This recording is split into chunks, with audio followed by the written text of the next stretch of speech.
So I'm going to start by making a few announcements and also reminding our attendees of the house rules for this webinar, and then present our presenter, and then she will have the floor and get started. So first, I would like to let you know a little bit about Circle. Circle is in the College of Humanities here at the University of Arizona. It is one of 16 language resource centers in the United States, and we are funded by the U.S. Department of Education. Our mission is to support research, curriculum, and material design in languages for language teaching and learning for languages other than English. Coming up this spring, in February 2024, we will be hosting the 9th International Conference on the Development and Assessment of Intercultural Competence. This time, our theme is intercultural learning, global citizenship, and peace building. Registration is open, so if you're interested, just go ahead, scan the QR code at the bottom of this slide, and you'll be taken to the website, and we'll have all the information you need. I would also like to announce that we have already a lineup for our Circle webinar series in spring 24. The theme is rebooting language education. So please, if you're interested, registration is open already, but there will be further details provided earlier next year. In the meantime, you can always go and scan the QR code here on the left of the slide and register for these events. Also, as you know, as we've announced, today is the last webinar in our full series, which was focused on maximizing learners' career readiness in language programs. I just wanted to let you know that the webinar recordings for the two previous webinars are now available on our YouTube channel. Here again, scan the QR code at the bottom of your slide, and you will be taken to our professional development page, and you'll be able to get the link to these webinars. So finally, I want to introduce the last webinar of this series. The title is Shaping the Future of Education, Integrating World Languages for Specific Purposes in Language and Culture Programs. Our presenter is Dr. Diana Ruggiero, who is professor of Spanish at the University of Memphis, and she specializes in world languages for specific purposes and community service learning. She's a very active and recognized scholar. She has won the Teacher of the Year from the American Association of Teacher of Spanish and Portuguese. She also was awarded the ACTFL Nelson Brooks Award for Excellence in the Teaching of Culture, and she's also received several awards from her own institution.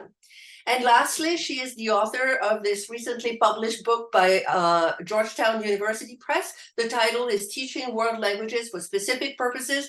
And in this book, you will find practical strategies, models, and resources for the development of world languages for specific purposes curricula.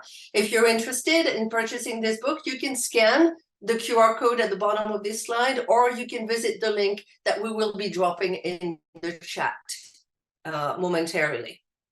Diana, we are excited to have you today, and I'm going to leave the floor at this point. In 1999, more than 20 years ago, I arrived here in the United States.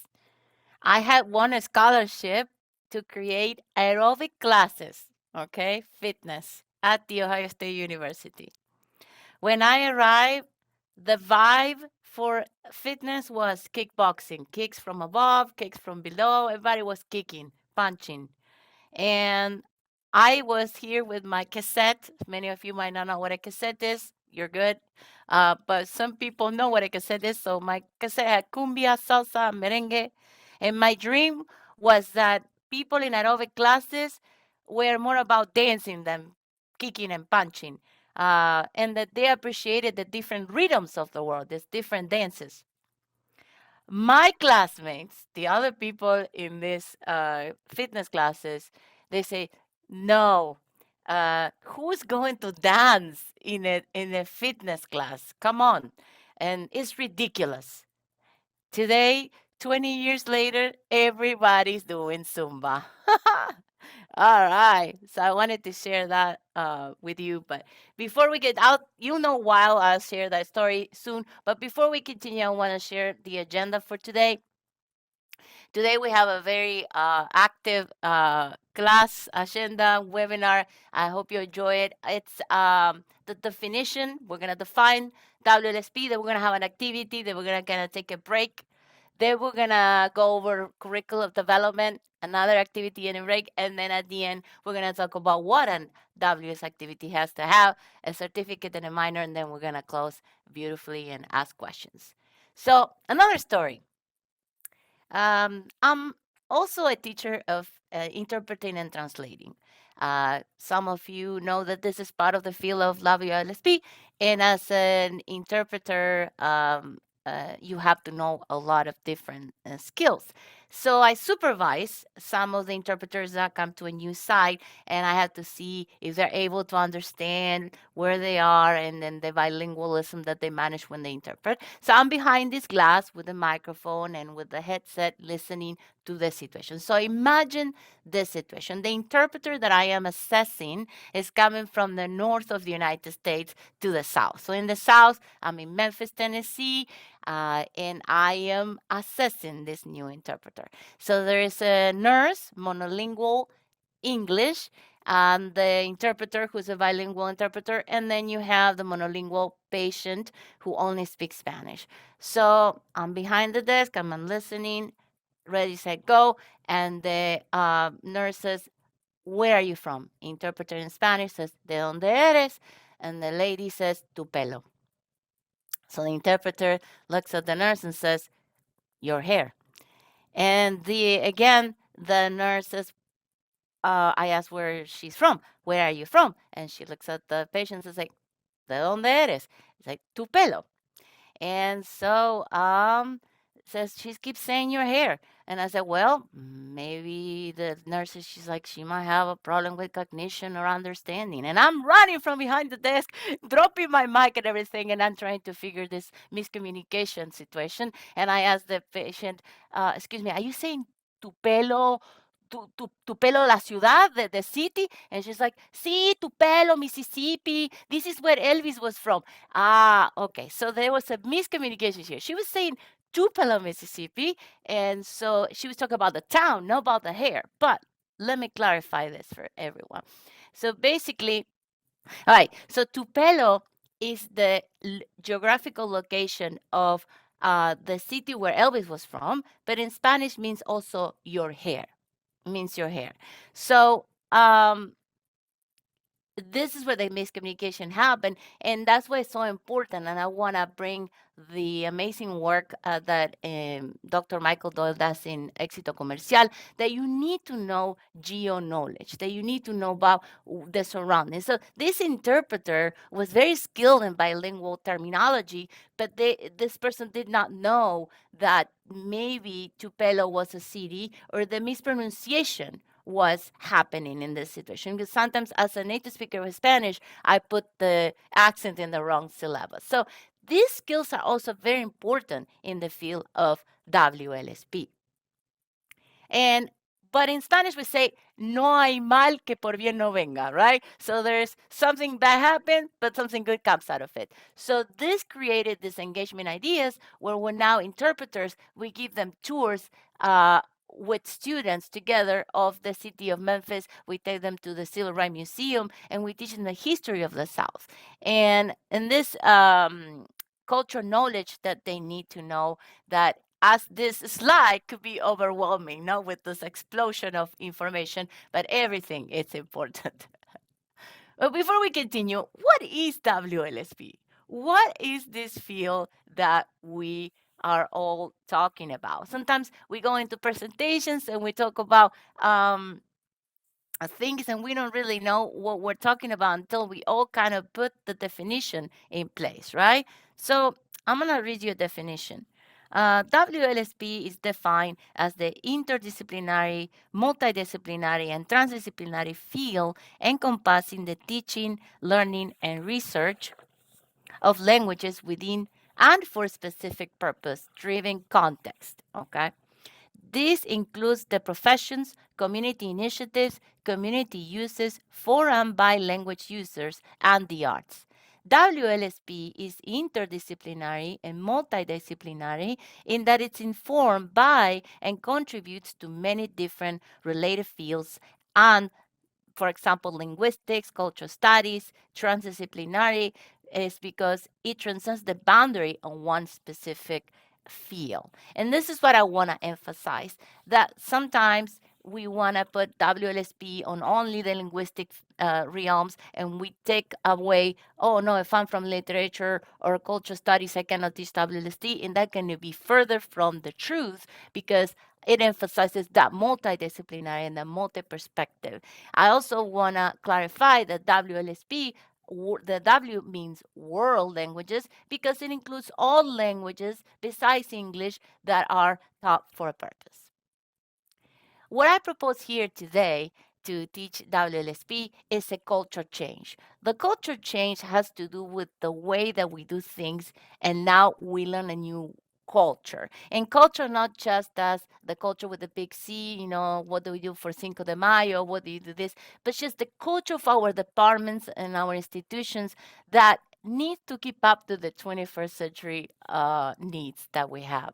And with this, I cannot conceive world language for specific purposes without community engagement. Talking about the 5 C's the ACFO has, they have to have the application in a real world situation. That's why engagement, and we call it community engagement, is so important in the field of language for specific purposes or language for specific purposes. I also want to give a preview of the next speaker you're going to have on Circle. And it says that grand ideas usually arise from thinking outside disciplinary boxes, and they often spring from network collaboration, friendship among scholars and teachers. And this is by Olivero, Harrison, and Gregersen. I hope I pronounced the name right. And it's about talking to other people. How many times do we ask other colleagues, what do you do in your classes? Well, how do you go about this? I myself get emails from people across institutions asking me, well, what do you do in your business classes or medical Spanish courses? Sometimes we have to connect to others and learn. And why not ask a professor of business or a professor of nursing? What do they do in their courses to emphasize our content? There is a process that needs to happen, as again, this overwhelming slide with unlearning at the personal, at the group level. We are so accustomed to do things in a very prescribed way. Sometimes we don't think, or why are we on autopilot? We're like Teslas. We put autopilot and we go and do things a certain way, and we never stop to say, why do we do the things? So sometimes it takes the process of unlearning things in a certain way and learn again to do them. For example, I had to unlearn ways I did pre-internet, and I asked my students, well, how do you do it as this mindset of digital nativeness? And I learned how they do it, and I look at their processes. To me, it's very important to look at the process of how the students arrive to the final product also. There is an increased need for specialized communication skills. We cannot ignore this any longer. I know we all can agree on that. So the communication skills happen in a specific settings. I encourage you to look at the textbook by Daniel Casani, who does a workshop for texts. And he says that, for example, besides teaching how to write an essay or how to write an argumentative essay, we can also teach a student how to do an Amazon review for a product that is going to appear on a real website, or how to send a polite email to their professors or business partners to create a new product. But those are also very specialized communication skills that we need to have. And one skills that is key in effective communication is know how to listen. So active listening is listen to a person, paraphrasing, stopping, and make sure they are understanding what is being said so that we all communicate. If we keep talking and we don't know what the other person heard, we can get to a point of miscommunications. This is crucial in the teaching of world language for specific purposes. And then we're going to look at how this competence is beyond knowing a profession. It's the skills that can also impact you positively in life to know how to listen. Let me ask you a question. Have you ever been asked, why do I need to know this language? Did the students stop and say, Profe, why do I need to learn French? Why do I need to know Italian? ¿Por quoi? ¿Per qué? And what is it useful for? Or have you ever asked the students why they want to learn it? These are all rhetorical questions, but also real questions. How we ever stop to do this? So now the first engagement activity we're going to have here in the chat, I want to know what are the needs of our stakeholders, our students, programs, and community partners. In your own context, tell me what are the needs of all these stakeholders and what obstacles do you usually have? So for example, I want to create a community engagement class with people, the students go and use Spanish in the medical context, but the next hospital is 2 hours away. For example, that's an obstacle and that's a need. Okay, because most of my students are nursing majors. So let's see what's happened in the chat. And Beatriz can help me with this one too. Wow. Let me see. Anne says practical vocabulary. Yes. And Timothy says find jobs, give them an advantage in their field, connect with their home cultures, obstacles, busy schedules, working too much, have to travel far to get to school, having problems with technology. Yes. Lauren says to fulfill requirements. Roberto, language requirements. Emanuela, interest. Nagma says too much of reliance on technology and social media. Alejandra, Spanish for healthcare professions. My major obstacles are providers per se that do not see the need. Heather, to work in a variety of healthcare fields, business, and schools with ESCL students. Mizuki, to foster global citizens. Julio Cesar, pronunciación. Needs, I am a STEM focused, he says I'm a STEM focused institution and all students really want to apply stuff. Apply fields, use the language. Luis, better jobs. Encarnacion, can you ever contact hospital for service learning? I'm teaching Spanish for healthcare and that will be interest. How do you start? Scarlett, our community needs to see themselves represented, to feel comfortable, to search for the resources they need. My students need Spanish for medical professions and other jobs. Lack of authentic speakers or time to study. So we see as common obstacles, we could say that some of the obstacles that we find are time. I can see time over and over and over, and also access to the providers that we want to do the work on. Another obstacle, expectations that languages and humanities are useless, not evidence-based. The country is over here. Yeah, so this question of why an opportunity. So the question is, how do we see the importance of teaching the languages and the access to our community? And these are all real obstacles. Now, we can start with little to big. I can see that we all have shared the same problems or obstacles, and we're going to see, navigate how we can address one at a time. So keep in mind these needs and the access. So the one thing that we have in common from what I read also and predicted is that there has to be a shift from traditional language program to profession specific courses. We can all agree on that one, right? Some institutions are already STEM, as I read in the chat, but some others are still resisting this shift in language programs, right? There's a growing demand for profession specific language skills in the globalized world. So, continuing the conversation, what fields within all the professions, because the professions could be legals, business, healthcare, tourism, what else? Engineering. What field do you know or have evidence that it's growing and why? Let me see in the chat. In the job in general, like in needs for the students to learn this applied skill. So what field is like they need to know? Healthcare, construction, business, An important field is ethics, international relations, nursing, social, legal, translators, technology, English for military and law, gardening, environment, educational technology, social workers, science. So, okay, business, healthcare, all fields is helpful. Thank you. Thank you. Data scientists, interpreters, education, languages. Perfect. So, we can all agree that the fields that are most important are related to health and healthcare in the majority, right? And then there's a big need that happened when the pandemic, right, happened. Um, we all of a sudden needed to have information about vaccinations and about the COVID-19, and then everybody needed to know, and the Latino population had no idea what was going on many of the times, and they have misinformation going around.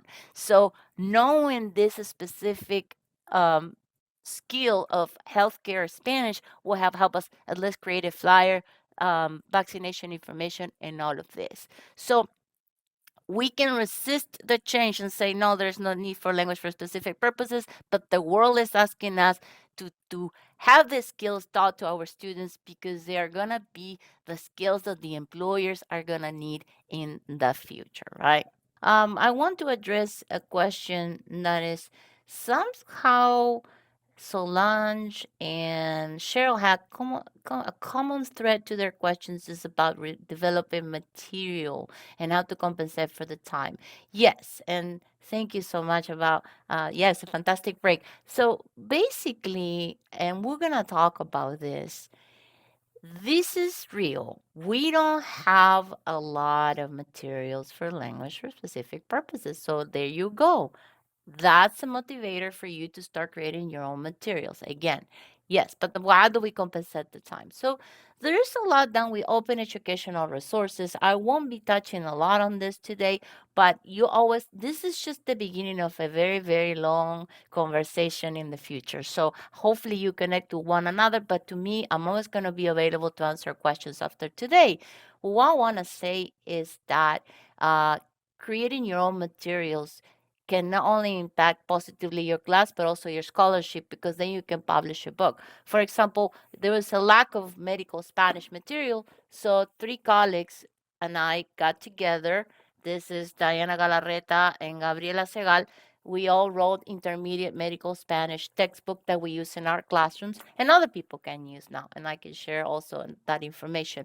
So about compensation, you can apply for grants for open educational resources and pay yourself during the summer. I hope this idea is helpful, and I would like to continue with the conversation later on, but I want to make sure I cover the materials for today. So the next topic I promised to talk about was curriculum development activism or curriculum development. And this term has to be, of course, um, coined to, or this term was coined by Dr. Michael Doyle. If you don't know who Michael Doyle is, please Google him and look at all the amazing resources that he has. He is actually a professor who started the Éxito Comercial textbook that teaches business Spanish in the United States. And he has this very good publication called Curriculum Development Activism, moving forward with Spanish for the professions and specific purposes. While this is in Spanish, it can apply to all languages. And remember the term CDA, okay? One of the things I contributed to this publication is that the obstacle to change remains an internal audience, namely our own departmental faculty, the political structures in which we work, rather than students' professional and community needs, and seem to predominate in dictating the agenda and curricular in our programs. So I'm surprised that I didn't see a lot of these obstacles happen in your fields, in your campuses, in your departments, and I'm glad for that. But we know that what the world needs and the resistance. And the resistance sometimes happens because our specialties, our expertise doesn't match the word or language for specific purposes, and we have fear of this field that we don't know. However, I will say that any language teacher can teach language for specific purpose. You do not have to be a linguist per se to teach language for specific purposes.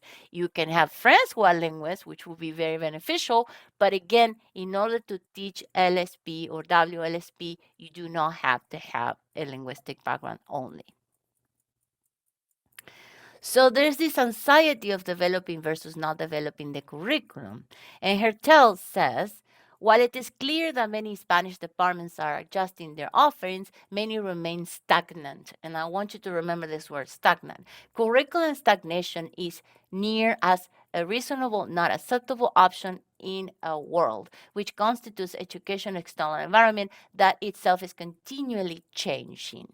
So when we look at the creating of the minor and the majors and courses, we need to look at what we have and what is happening out in the world and if it's matching. And also I'm going to talk about objectives alignment. So we need to align the objectives of what we're doing with what the world is needing.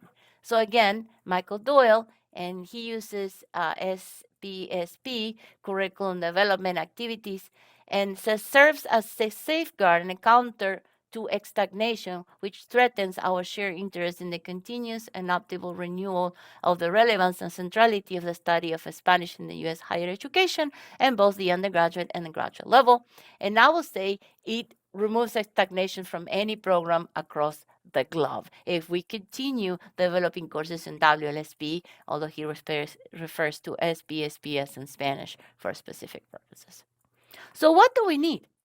Do we just create courses because, oh, I feel that we need this? No, we actually need to know what to do. So we need, redundantly, a needs assessment and also understanding the linguistic needs. So the needs analysis represents the first stage in developing the courses, of getting the data to develop a course. It measures the deficiencies, the mismatch between the initial skills and the desired competencies that identify the skills that really require strengthening and allows detecting linguistic needs. So the linguistic needs from a professional perspective is the gap between the desire and the current proficiency levels essential for optimal functioning. And the professional context involves the speech acts necessarily for successful communication in professional settings. Tano 2017. It's about equipping language users to manage communication situations effectively in their professional roles. So, for example, a linguistic need is a student to conduct a medical interview, asking a patient about pain. That could be a professional context in itself, a very different from the linguistic needs to write an essay for argumentative essay. Yes, it's a very different linguistic need.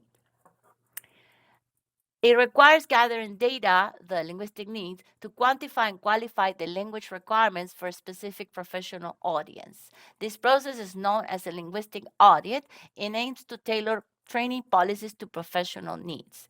So we need to know what the workplace needs and what the employee. So the employee knows this, the workplace needs this. We need to fill that gap. That gap is our class.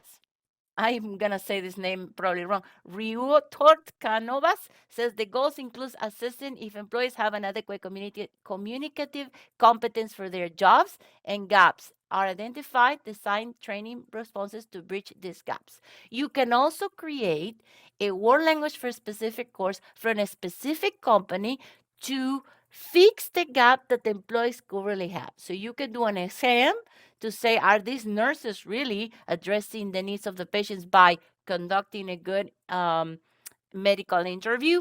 You assess them, you see the lack of knowledge on a certain specific vocabulary field or need, and then you create a course according to that. Do you see a lack of cultural knowledge? We fill that gap. So this language for specific course is very specific to the needs of this population. So in the professional language sector, linguistic needs distinguishes between standards and specific objectives, catering to tailored demands for businesses or groups that are unique communication needs. So again, it is very specified to that population. For example, there is a company here that needs construction workers and mostly safety. And I'm going to brag about my colleague Steve Sacco, who always talks about OSHA training. This is language for a specific purpose, creating safety in the work environment. How many accidents happen because of the lack of knowledge of the target language or the other language that is worked in. This is very crucial to know, right? So there is in the analysis of language for a professional education, there is a methodology critique contrasting traditional language teaching methods. The language needs analysis focuses on real world communication in professional settings, identifying speech acts to create relevant content inventories.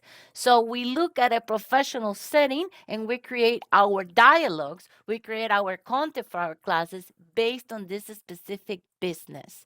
Meaning, if I go to a doctor and then mostly the conversation happens because they're interviewing a client or a patient about their pain, then we make that a specific setting and practice, and we don't practice other things. So we're not focused on grammar because we don't really care, about the past tense or the future tense or the subjunctive. Here we care more about the descriptive ways of analyzing pain or asking about pain.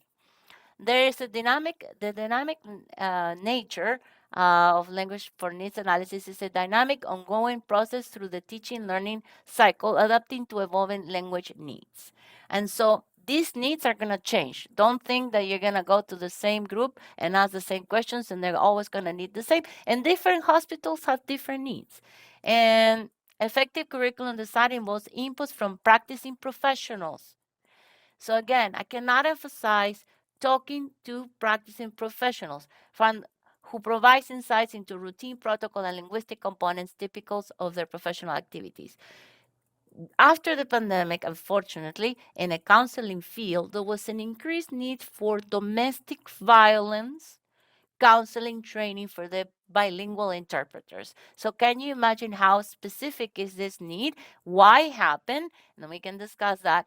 But again, I'm asking practicing professionals. I go to the counselors when I'm designing my counseling, my Spanish for counseling course, and ask them, what are the needs now? Domestic violence. And then I go for it. This is an informal needs analysis, of course, because you can have a formal one that you do the interviews and the data collection, but you can also ask a person. There's nothing wrong with it. And data collection tools. Okay, the formal way to do a needs analysis is questionnaires, interviews, observations. These tools, coupled with job advertisements and real professional documents analysis, enhance the objectivity and relevance of the linguistic needs analysis. So based then, now when you have the needs analysis, what are the needs of everybody involved? There's a curriculum development. That's what the curriculum development. An investigation into creating LSP courses that addresses the industries with the most demand in the current labor market. Educators might design courses that are interesting to students and valuable to them professionally by understanding the intersection of language, culture, and professional requirements. So when we have evidence that the population that we are teaching have these specific needs and the employers have these specific needs, then we can come with this data and show the evidence for the needs of these courses and start developing. But again, we have to see what are the areas that are in most needs. So to summarize, to create a WLSP course, you could create course, a program, and then we're going to look at the micro level, the activities. You need to do a needs analysis, ask everyone involved, the students, the university, your colleagues, the institution, the community partners, what are the needs that they have. And then the linguistic need is what do the employees need um, uh, their employees to say or be able to do. So when I go to a clinic, I say, what do you need your nurses to be able to do in Spanish? Oh, I need them to in-text to, the patients and do the initial triage in Spanish. Oh, okay, great. That's the linguistic need, right? And then we create the courses to fulfill this gap. And then we have a wonderful program that is applied, that is useful, that is tailored to our community, and not just something that we said, what can I teach today? And then just have like that. So the WLSP change can happen from the macro to the micro. So we don't have to be overwhelmed by changing a whole program. So sometimes we say, oh, we're not doing the LSP. What are we going to do? I don't know. It's not about changing your whole programs. We're not saying eliminate courses that are so significant like literature, culture, linguistics, phonology, all these wonderful courses, but we have to look at what we have and see when we can slowly incorporate WLSP into it, So you can change some courses, you can actually start with a unit or even one class and even one activity. But the one activity that you introduce can make a world of difference. And like I said, all of these needs analysis and linguistic needs can be done informally by talking to the students, by asking them, what do you wish you could do with Spanish? What do you wish you could do your career with Spanish? Those simple questions that sometimes we don't ask. So, okay, so I have an activity for you to show you how this works. Are you ready? But let me see. Are you all in the chat? This has to happen really fast. And I see a lot of activity. I'm not ignoring your amazing questions. We're going to leave those for a little bit so that we can flow with this presentation. But yes, okay, Emanuela's ready. Emanuela's ready. So, okay, so I'm going to show you a list of images, and you have to type in the chat very fast the first word that comes to your mind. You can do it English, Spanish, any language that you speak. I want you to go for it. Okay? Are you ready? I can see the thumbs that. All right. See. So the first one.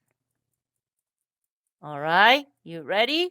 You have to be in the chat. Any language. I'm gonna try. Flashcards. Sure, the flashcard. Ready, set. Okay. Let me see. Ready. Okay. Great. All right. Let's see. Truck, camión, auto, troca, chiri. I don't know how to say chiri. Blue. Ah, okay. Camioneta, voiture. Camión, troca. Camión with a K, camionat. Okay. Auto, transportation, fortigo. Ah, that language, I don't know. Bien. All right. Perfect. Greek. Oh, thank you. Yes. Yeah. Greek, I don't do Greek. I look Greek, but I don't do Greek. All right. Perfect. All right. Let's go to the next one. Cash, dinero, plata, money, banking, gastar, expensive, argent, math, money. Muy bien. Bunny, money. Napoleón, muy bien. All right, you're doing great. Marmaja. All right, let's go to the next. Banana, plátano. Oh, wow. Banano, guineo, fruit. I see nobody from Venezuela here because they will say cambur, fruit, kaila, smoothie. And then there's maduros and yellow and all this stuff. Vitamina, yes. Very good. Chatos. Very good. Guineo. Platanito de seda. All right, let's look at this one. Bus, school, guagua, autobús, ómnibus, bus. Transporte público, butucos, el bus, large camión. Wow, colectivo. This is amazing. Guagua in one country means bus, in another country means children. It's really interesting. Buseta, camión, chidi. All right. Next one. Sweets, dessert, rico, dulce, cupcake. Panquecito, bollito, dulce, postre. I wish I read Greek. Anyway, Magdalena con crema, tablet, take care of your teeth. Sucría. All right, postre, muffin. Perfect. How do you call a person you are interested romantically? Crush, novio, enamorada, amor, tortolos, relation matters, dragos. I don't know. Amourex, chanu, significant other. Oh, I like that. Situationship, like some people say. Media naranja, enamorado. Oh, media naranja, I haven't heard that in a long time. Other half, beautiful. You're amazing. There you go. Well, now we're done with that said. We talk about all of that. So now put a little a parenthesis and keep that list of vocabulary in one place of your brain. And now let's go with the set two. Are you ready? Yes. All right. I can see your faces in my head. Ready, set, go. Let's go. First one, go. Heart, corazón, corazón, cuore, heart, cardia. Wow, órgano, inima, ahai, heartbeat, sepue, life, corazón, el bovi. Perfecto. All right, Yurak. Next one. I saw a pause there. That was a pulmón. Ay, guarda, had no idea. Neumonas, riñón, question mark, pulmón. We are not sure, right? Riñón, you're making my point. Yes, organ. Okay, plama, kidneys. Is that the kidney? Riñón, nephron, pulmone. Okay. So I love how some of you think it's a lung, some of you think it's a kidney. It is actually a kidney. It's one los riñones. But it's okay because that was what I wanted to point here. Sometimes we're gonna see why this was more difficult to recognize. And then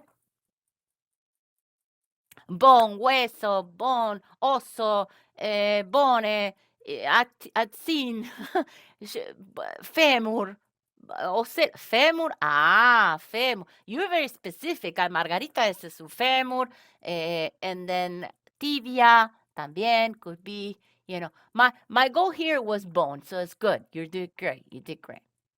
What about this? Stetoscopio, estetoscopio, doctor. You think of a doctor when you see that. Estetoscopio, perfecto, great.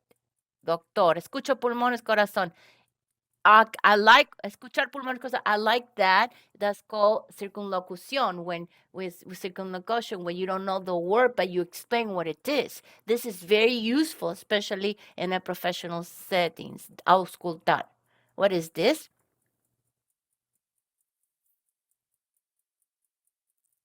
Blood pressure machine, presión arterial, medidor de presión, tensión, presión arterial.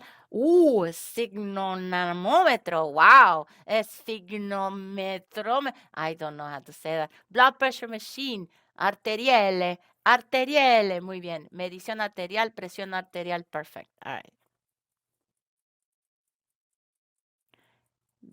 Everybody knows this one. COVID, mascarilla, mascarilla, tapaboca, tapaboca, barbijo.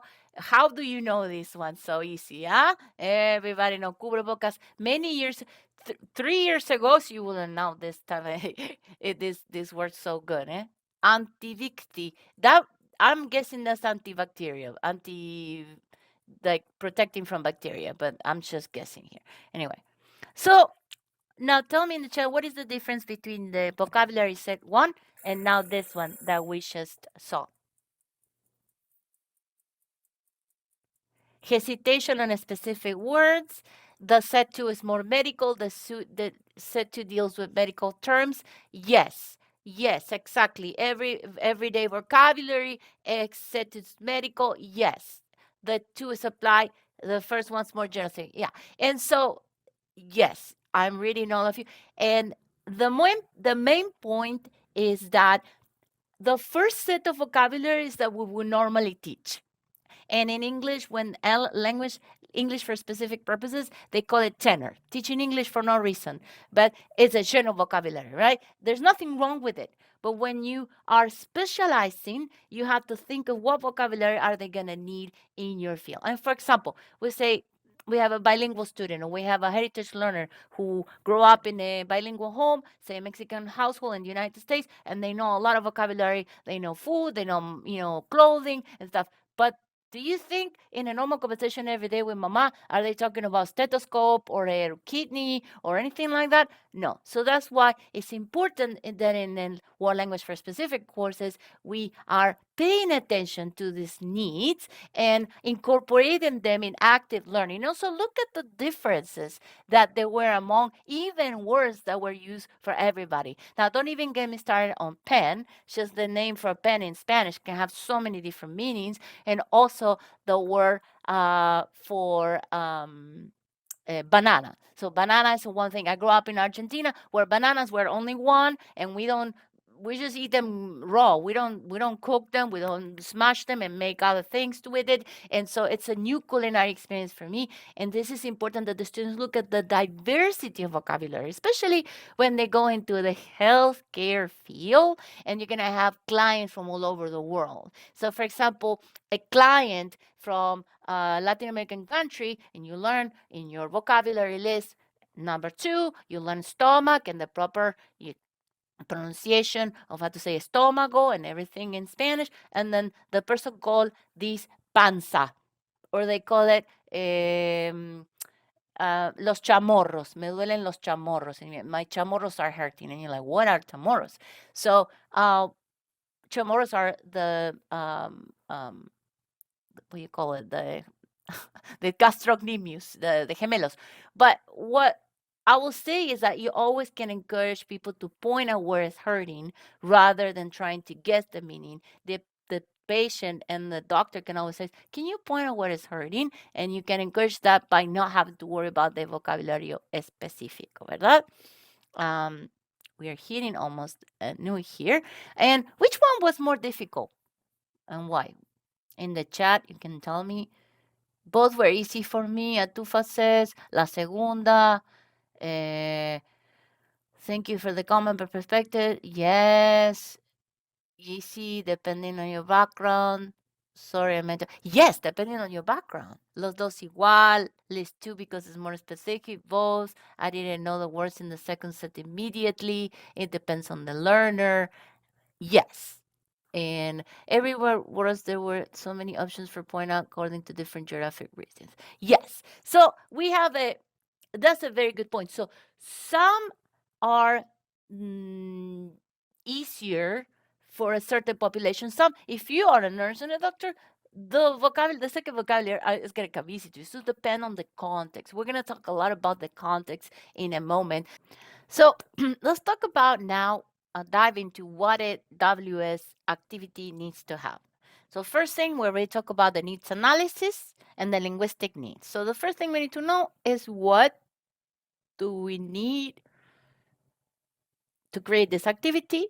What specific need the provider has or the student has. So profe, I want to know how to go to the doctor and sign up.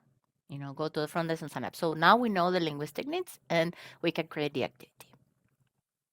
There's also has to be an alignment with the activity. We learned this in online courses. I know many of us had to create remedial courses or fast-paced courses during the pandemic. And so, well, we need to create an online course. Because you create the course ahead of time, you have to look at all your modules and align the objectives with the course, then with the department, and then with the university at large. And why can we do that in face-to-face courses as well? We look at our objectives, and our activity has to match the objectives of the module, and the module has to be the objectives of the course. And in the statements of the mission statements, oftentimes I see a disconnection between the mission statement of the institution, the department, and then what you're teaching. So if you're saying that you want to create global citizens, which I read in the chat, as many of you said global citizens, the department has to create courses that match the creation of and development and support the development of global citizens, and your activities have to reflect the creation of amazing global citizens. Make sense? World language for specific purposes is beyond the professions. Why? Because there's certain competencies that are not taught just for a specific profession. They're not specific domain. That's where significant learning comes in. So Dr. Lee Fink talks about that a student needs to know how to learn. A metacognitive has to have a foundational knowledge and then apply it, which is very, very seen in WLSP, and there has to be an integration. But there's two dimensions, the caring and human dimension, that are often left out of education. So why are you learning how to interpret for people? Why are you the voice of a person who only speaks Spanish? This is called the limit English proficiency patient. Why are we doing this? It's because we care. And sometimes we miss this point when we're teaching and the students to realize. So, care for the LEP patient. The student says, this is why I learned this language, to be an empathic person, a caring person. Another concept that you can teach that is beyond the professions, there is actually a concept in healthcare, is culture humility. What is culture humility? Oftentimes, we say, I'm a culture competent person, so you know everything about agriculture. So the Italians do this, the Greek do that, Indonesian people do this, Americans do that, and Argentinians do this. But at the end of the day, we need to say, wait, I know a lot about culture competence, I know a lot about culture, but then let me see who I have in front of me. So on the left, we say a person who assume they're Japanese. So say you're Japanese, you must love sushi. We assume that about this person because we know, we learned somewhere that Japanese people like sushi. But on the other side, we say, well, you're Japanese. Well, how do you feel about sushi? And the same can be said for the Latino culture or the, Ibero Spanish speaking culture. So you can say, you are Latino, you must love tacos. You're Latino, how do you feel about tacos, right? And for example, in my case, I'm Argentinian. How do you feel about meat? And in this case, I'm plant-based. So you can be surprised by the one person in front of you. And also, talking about all this data and statistics and numbers, and after you get all this needs analysis and linguistic needs and all this data, there's always a portion that is left to subjectivity and individuality of that person that you has in front of you that might have complete different needs than everybody else. And all it takes for you is to how you ask. So how you say things matter. And then I'm going to say this with a grain of salt. I know a lot of people, this is a completely different presentation we can do about Google Translate and ChatGPT. Trust me, I know there's a lot of emotions and there's a lot of pros and cons. There's a lot of implications for using this. But again, they exist and they are part of our world. And as a teacher, I learned how to incorporate them in my classroom. And I will share how I did that in my medical Spanish course. So, for example, there's an interpreting exercise where I have a culture note. So, while in the US, most doctors measure pregnancies in weeks, in Latin America and Spain, people use months. So, 4 weeks equals 1 month. Take this into account when interpreting or translating. Consider how people measure in different parts of the world. So, the task, the client's information, your clients, you have a Latinx woman who's pregnant, and you have to translate the following phrases to Spanish in your own words and then using Google Translate. So the phrase is, the pregnancy is going well. At 12 weeks, the fetus shows progress in growth. However, we recommend you increase your weight with protein by 10 pounds. Your weight now is 105 pounds and your goal should be 115 pounds. So the students, the instructions. Your translation must read in Spanish. First translate the sentence of the best of your ability, then have Google Translate do the same thing. Were the two translations the same? What was different? How can your skills improve? And there should be 3 sentences totally clearly labeled which one you did and which one Google Translate did. And then the note, consider how people measure in different parts of the world. Again, this exercise brings to an account that Google Translate doesn't know that in Latin America we use kilos and in the United States we use pounds, and doesn't account for that. We just don't know that. So Google Translate just translate what's its input there, literally. And so that's why humans can will never be or will never be replaced in this kind of situation. So we see the use of human interaction here, but also we see the usefulness and the efficiency of using technology. So again, I'm going to bring this word efficiency, using the least amount of inputs to achieve the highest amount of output, right? So as if we see these tools as a starting point or a mm, tool rather than a cheating device, we can actually look at how efficiency can be achieved with the use of this technology. And last but not least, I want to share with you this amazing corpus linguistic that we have. And Dr. Casal, one of my dear colleagues in the English for specific purpose field, has introduced me to corpus linguistics. If you're not familiar with it, stay tuned because we're going to know. So, meaning across languages are not always one-on-one, right? For example, embarrass in English is to cause experiential state of distress, and embarazar in Spanish is to get pregnant. Very different meaning, right? But for example, there are words that have the same meaning, como marcar o mark. Ahí está Messi. Mark a girl. It's the same meaning, to mark a girl in Spanish, to mark a girl in English is marcar. But in Spanish, we have more uses of the verb marcar. Por ejemplo, marcar una camisa, marcar una cita. So they have more uses of the same language. So when we look at specific domains, we need to look at how the words are used in the specific fields. For example, when we look at a work like cause, we want to look at is it always a positive or a negative thing related to the work to cause. And we take a look, and I'm going to show you a sketch engine, and you look at the word cause and what it is next to it, what is often related to, and if it has a negative connotation in the usage that we have in that specific domain or culture. And in this case, we look at the actual usage, that the most significant use at 4,462 is death, cause death. So definitely look at the words death, problems, damage, affect people, concern, harm, cancer, trouble, pain. Definitely we can conclude the cause is used in a negative context. I never use most often to cause a disease that cause happiness. I encourage you to look at this amazing tool. It's called Sketch Engine, and it shows you how to use a word in context, and it's great for world language for specific purposes. It's a tool to explore how language works. It algorithms analyzes authentic text of billions of words, text corpora, to identify instantly what is typical in language and what is rare, unusual, or emerging usage. It is also designed for text analysis or text mining applications.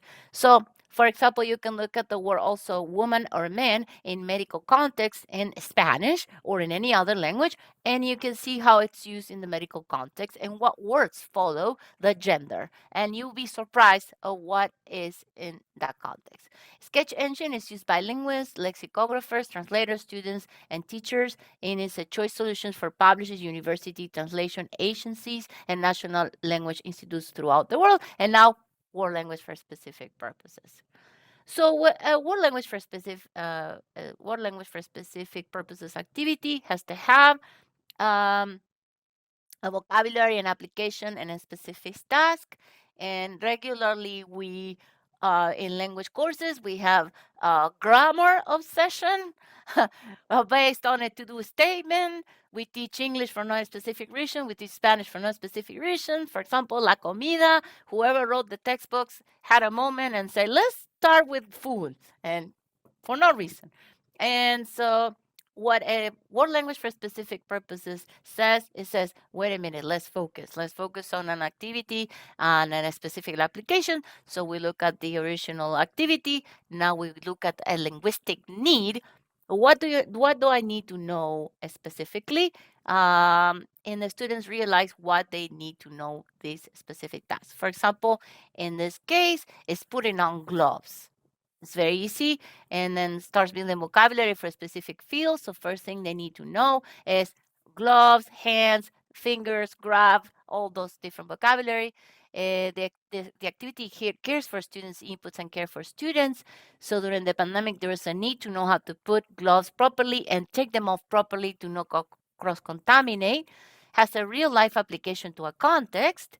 Students can identify the application and do something with it, and assess goes beyond language acquisition and involves cultural competence versus cultural humility. Strategic interaction also happens. And why is this important? Because it was important not to teach the commands. Sometimes when in a language class, we say, well, we need to cover the commands for no specific reason. In this case, we have a very specialized need of putting on gloves the proper way, and also the lack of these protective equipment across the globe that happened during the pandemic, and understanding that we can assume that people have access to this, but they truly don't.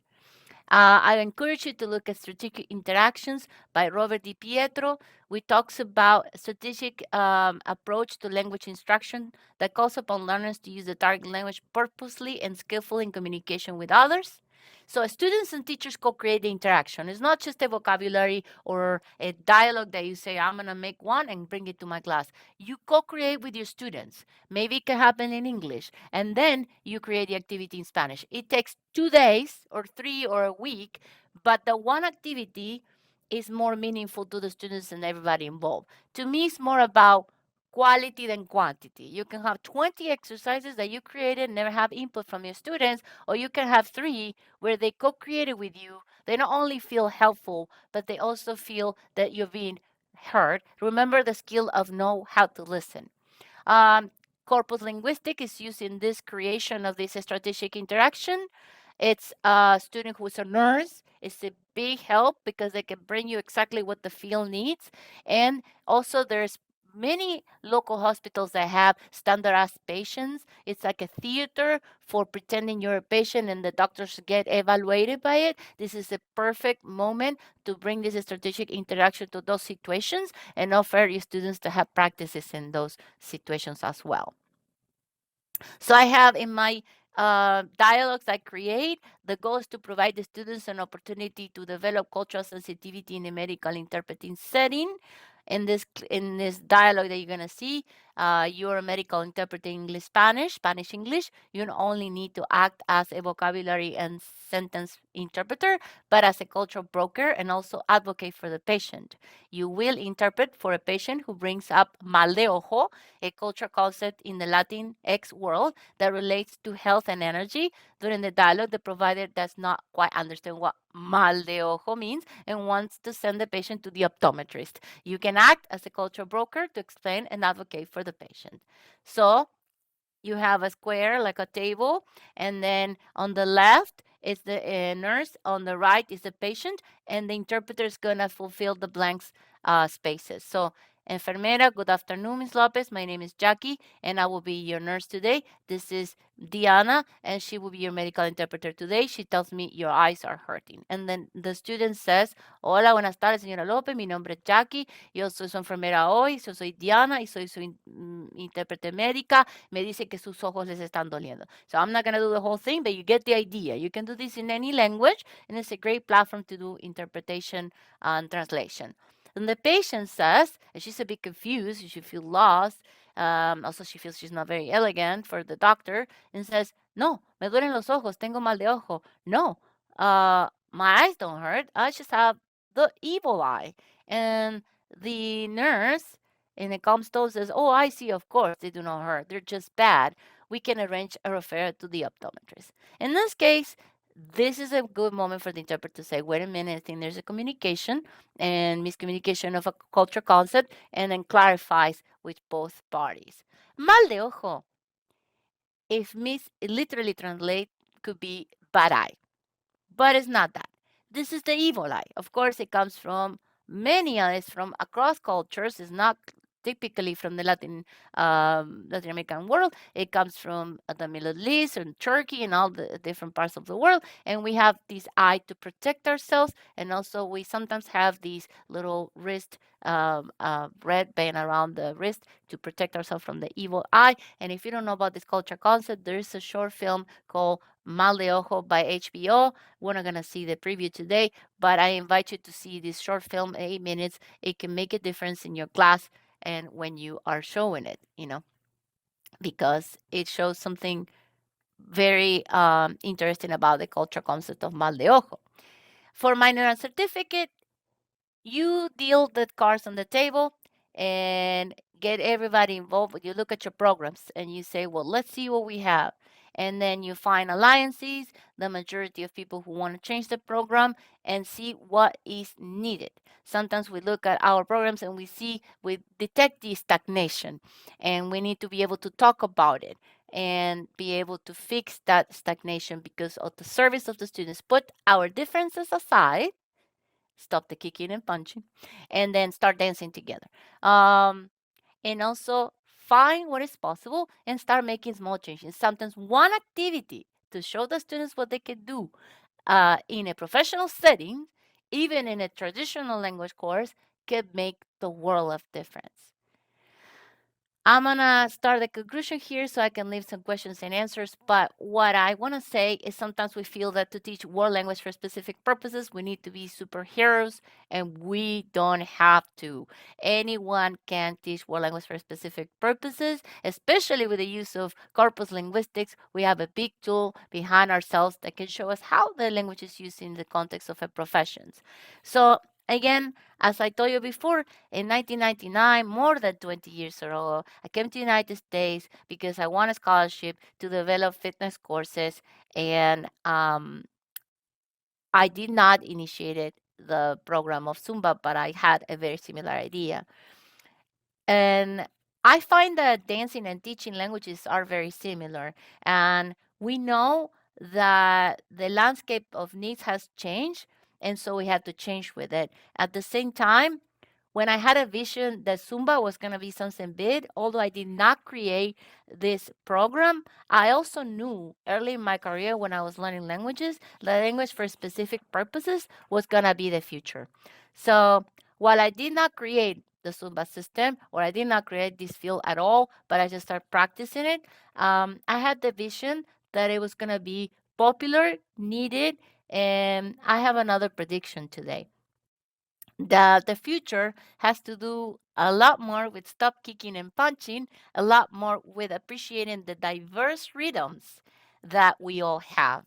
And so, with love, appreciating the difference and similarities, and very important, without fighting. So, how about we talk in another 20 years? Thank you. Well, thank you, Diana, for this a great webinar, very interactive. We do have a few questions in the Q&A, and I think it relates to different parts of the webinar.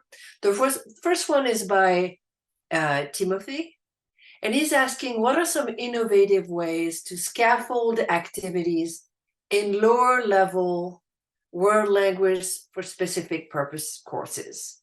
When you have a wide range of different language levels in that class, and sometimes you'll also have heritage speakers. He says that he finds it very difficult to address needs when you may have 3 or 4 different groups of language levels in the same course. So what would be your recommendation?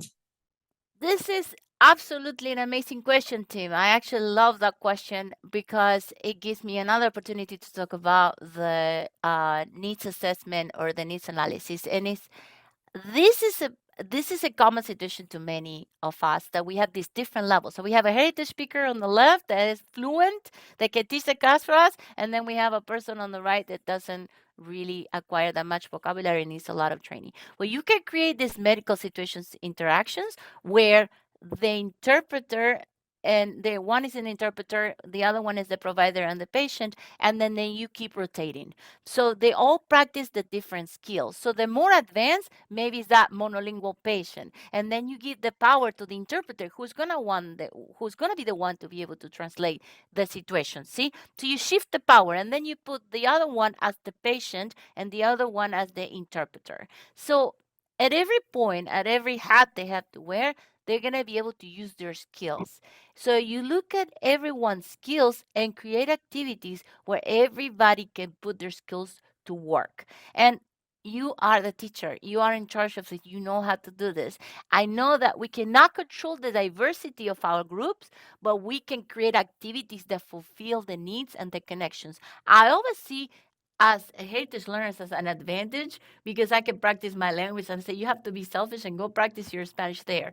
Also, heritage learners have more skills in terms of oral skills and they can talk better, but sometimes they have difficulty writing. And I'm talking in general terms. And a person who's more learning the language as a second language, they are very good at writing, but sometimes they cannot speak very well and they need more pronunciation. So they can create clusters of teams to collaborate with one another.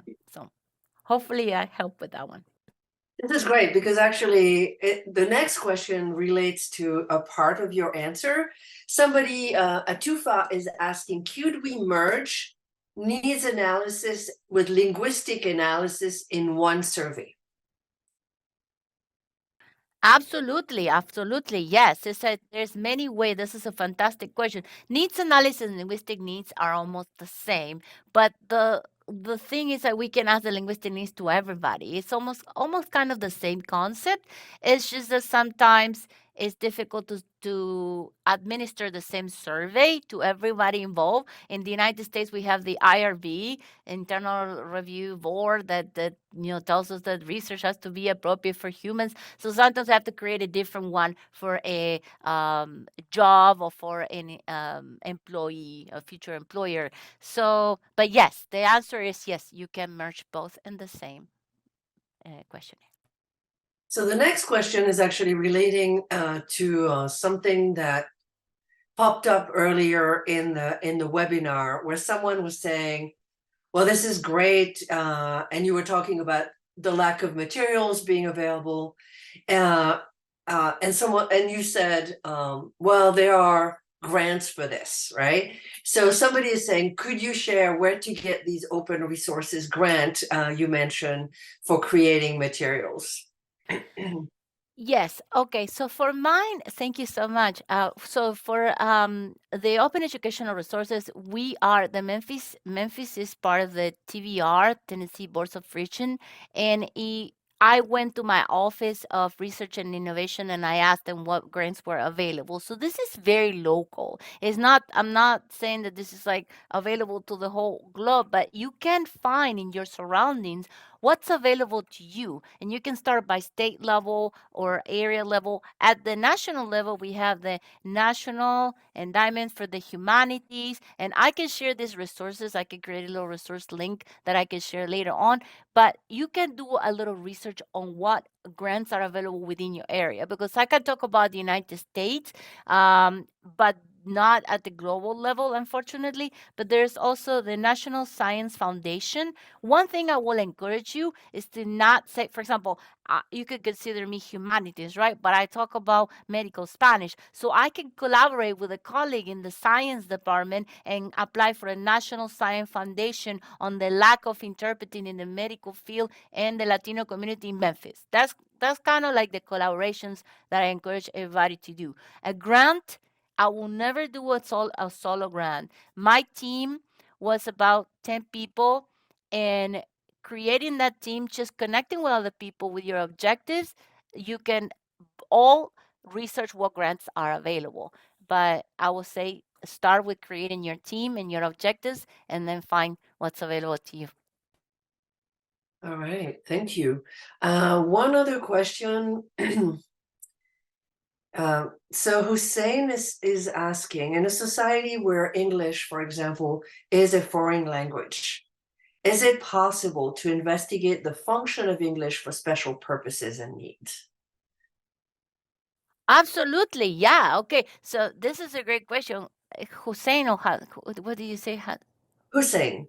Hussein, yes. So the field started with language for specific purposes was English because English is the most known language for businesses and enterprise. We're not gonna get into the politics of that, but we're trying to shift that. But yes, in a place that you have English for a specific purpose needs, you can create the same model for them. Actually, Dr. Casal, and you can Google him, he's in University of Memphis in the English department.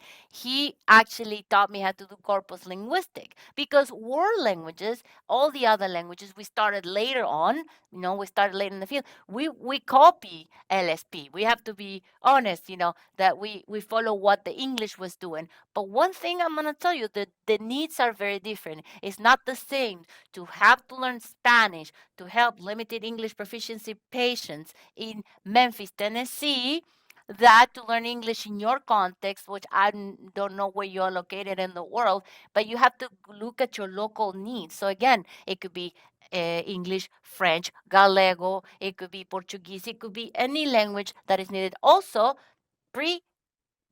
colonized language or pre-Columbian languages like Mom, all the Quiche.